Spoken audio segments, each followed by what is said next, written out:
Je voudrais saisir cette opportunité pour remercier et féliciter tous ceux qui sont un peu partout dans le monde à se débattre pour faire de ce cinquantenaire une véritable réussite.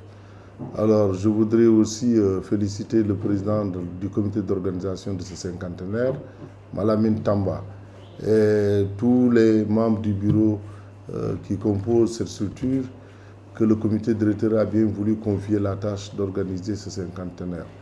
Il faut dire que organiser 50 ans, c'est plein de sens et plein de signification. Vous savez, comme on l'a toujours dit, la réforme Lamindia qui a voulu que dans chaque région qu'il y ait de grands clubs a été une réforme saluée un peu partout. C'est en ce moment que la Linguère est née de Saint-Louis, Casa Sport est né, avec la fusion de plusieurs clubs qui étaient là. 50 ans après, il est bon de s'arrêter, de voir qu'est-ce qu'on a pu réaliser pendant ces 50 ans, qu'est-ce qui reste à réaliser et quelles sont les perspectives.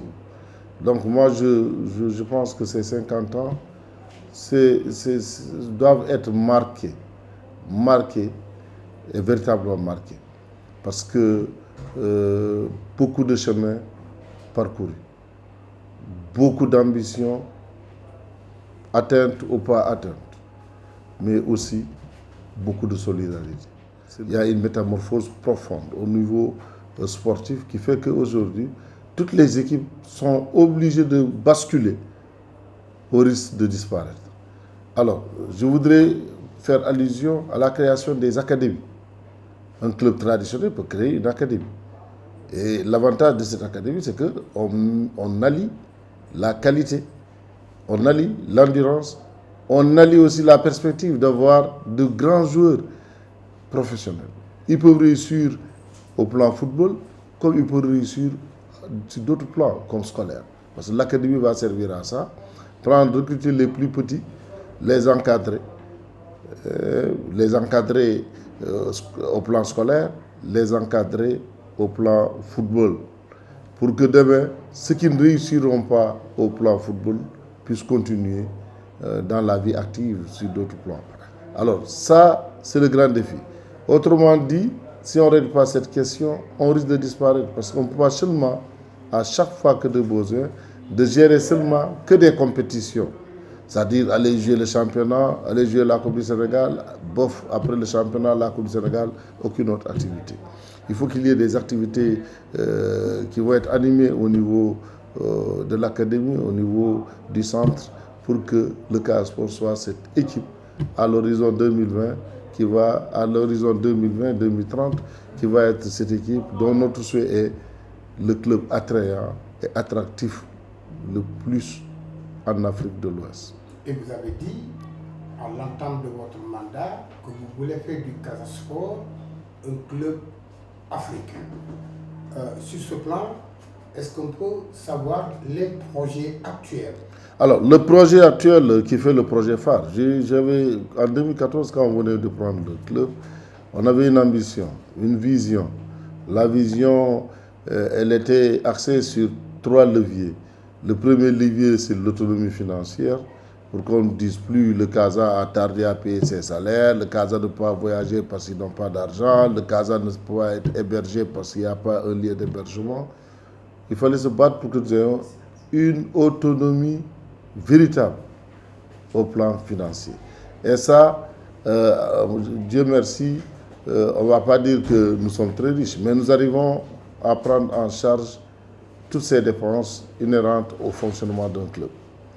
Nous avons dit, deuxième levier, deuxième objectif, autonomie technique. Vous savez, nous avons beaucoup de techniciens ici. Il faut valoriser les techniciens ici, bien sûr en s'ouvrant, mais en renforçant leurs capacités pour que, au-delà du Casa Sport, que les clubs qui sont dans la région de Ziguinchor, dans la région de Casamance, puissent être gérés techniquement et encadrés techniquement par des professionnels. Alors là, c'est moins cher quand vous prenez un entraîneur local pour un club X ou Y qu'un entraîneur qui vient d'ailleurs. Alors, si on a cette autonomie technique, on aura un pool de techniciens. Et ce pool de techniciens va accompagner, depuis la petite catégorie, depuis les écoles de formation, les écoles de football, jusqu'au Casa Sport. Et nous aurons un grenier de techniciens capable d'être utilisé un peu partout. Le troisième levier, c'est l'autonomie administrative. On saurait dire d'une équipe professionnelle si elle n'a pas le minimum. Le minimum, c'est un siège. Or, 50 ans après, aujourd'hui, un des maillons faibles, c'est l'inexistence d'un siège d'une académie. Et là, fort heureusement, nous nous sommes battus avec l'ensemble des acteurs pour que le siège soit maintenant une réalité, non un souhait. Nous allons, à partir de ce 29, marquer l'histoire en construisant, en mettant la première pelle au niveau de notre terrain pour construire un terrain fonctionnel avec des projecteurs, avec gazon naturel et aussi à côté une grosse infrastructure composée de bureaux, de chambres d'accueil, de salles de conférence, de salles de spectacle, si vous voulez, de restaurants, de salles de restauration, de musculation, etc., etc. Et une piscine olympique que nous allons mettre à côté pour montrer notre élan et notre engagement d'atteindre les objectifs qui sont assignés et la vision que nous avons en 2014 qui consistait à dire en 2020, le Casa sera un club attrayant et attractif. Et c'est une autre manière de marquer le temps des 50 ans et de montrer que ce n'est pas seulement les centres, ce 10 centres de football qui peuvent arriver à créer ces académies. Mais les clubs traditionnels peuvent le faire et lier l'aspect traditionnel à l'aspect professionnel. Parce que nous allons basculer, nous allons garder tout ce qui est traditionnel, notamment avec nos supporters, avec la culture que nous avons de ce club, avec tous les éléments traditionnels qui font de ce club sa spécificité. Mais nous allons aussi migrer vers ce club professionnel qui va avoir un encadrement très, très rigoureux, mais qui va avoir un organigramme professionnel pour que des victoires puissent être au rendez-vous tous les jours. Alors donc, j'appelle tous les sociétaires, tous les sympathisants autour de ce cinquantenaire et faire de ce cinquantenaire un moment privilégié de dialogue, de partage, de solidarité, mais d'engagement personnel et collectif. Je pense que si nous arrivons à ça, le Casa, comme on l'a décliné, dans 10 ans, parlera de lui-même. On parlera du Casa Sport comme on parle du tout-puissant Mazembe. C'est mon souhait en tout cas. Ma vision, c'est qu'on arrive là. C'était difficile au départ. Les gens pensaient que ce n'était pas possible d'avoir une autonomie financière. Mais vous avez vu, ces années, nous sommes toujours à jour, nous payons les salaires à temps, nous voyageons tranquillement. Et nous ne sollicitons pas souvent de tierces personnes, à moins qu'il y ait des bonnes volontés qui viennent de manière spontanée nous soutenir. Alors, donc c'est pour dire que la voie est déjà balisée, elle est tracée. Il ne reste maintenant à nous mobiliser et aller devant, à regarder l'horizon. L'horizon, c'est ça le Casa Sport.